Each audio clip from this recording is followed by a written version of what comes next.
আসসালামু আলাইকুম। আজকে নতুন আরেকটা ছোট ব্লগ নিয়ে চলে আসলাম।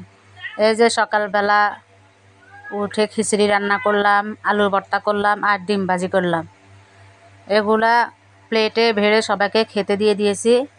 এর মধ্যখান দিয়ে আমার হাজব্যান্ড আমার ছোট ছেলেকে নিয়ে মাদ্রাসায় গেছে। মাদ্রাসা থেকে আসবার পথে কিছু বাজার করে নিয়ে আসলো। দেখুন নিয়ে আসলো কত বড় দুইটা টাকি মাছ। এই টাকি মাছগুলোকে এখন উপর থেকে পরিষ্কার করে ধুয়ে নিচ্ছি। উপরে অনেক ময়লা দেখুন।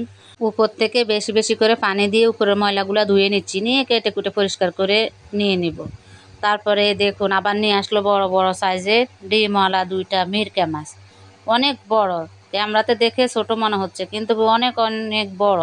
বাজার থেকে কেটে নিয়ে আসলো, কারণ আমি বলেছি শুধু এভাবে দুই ভাগ করে নিয়ে আসতে, একদম টুকরা টুকরা করলে লোকদের কাটা আমার পছন্দ হয় না, আমি নিজে কাটবো, তাই এইভাবেই নিয়ে আসলো। দেখুন মাছের মাথাগুলো কত বড় বড়। আর নিয়ে আসলো এর সাথে আবার 1 কেজি পাবদার মাছও নিয়ে আসলো।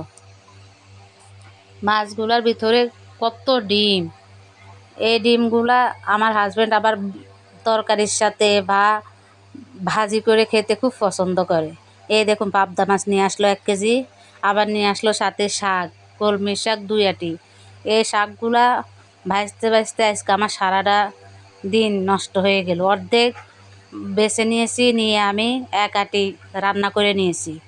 এই দেখুন আমি 1 আটি শাক ওর জন্যে ভেজে নিয়েছি আর 1 আটি রেখে দিয়েছি, কারণ আমার পক্ষে এই শাক একসাথে বাছা সম্ভব না, একা একা পাচ্ছি না। এবার দিয়ে আবার একটু ডাল রান্না করে নিলাম। ডাল রান্না করার পরে আবার ওই যে টাকি মাছের কেটে কুটে ধুয়ে পরিষ্কার করে ভর্তা করে নিয়েছি, কারণ ভর্তা খাবে তাই ভর্তাটাও আমাকে করে নিতে হয়েছে। ভর্তা করার পরে যে পাবদা মাছ এনেছে ওই পাবদা মাছগুলোকেও আমি কেটে ধুয়ে পরিষ্কার করে নিয়ে এসেছি। ভর্তা করার পরে আমি এই যে পাবদা মাছগুলোকে একটু হালকা তেলে ভেজে রান্না করে নিয়েছি, কারণ ওর ভর্তা পাবদা মাছ শাকভাজি এরই খুব পছন্দের জিনিস।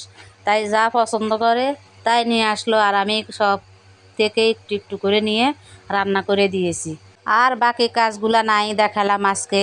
আজকের ভিডিও এই পর্যন্তই। সবাই ভালো থাকুন, সুস্থ থাকুন। আল্লাহ হাফেজ।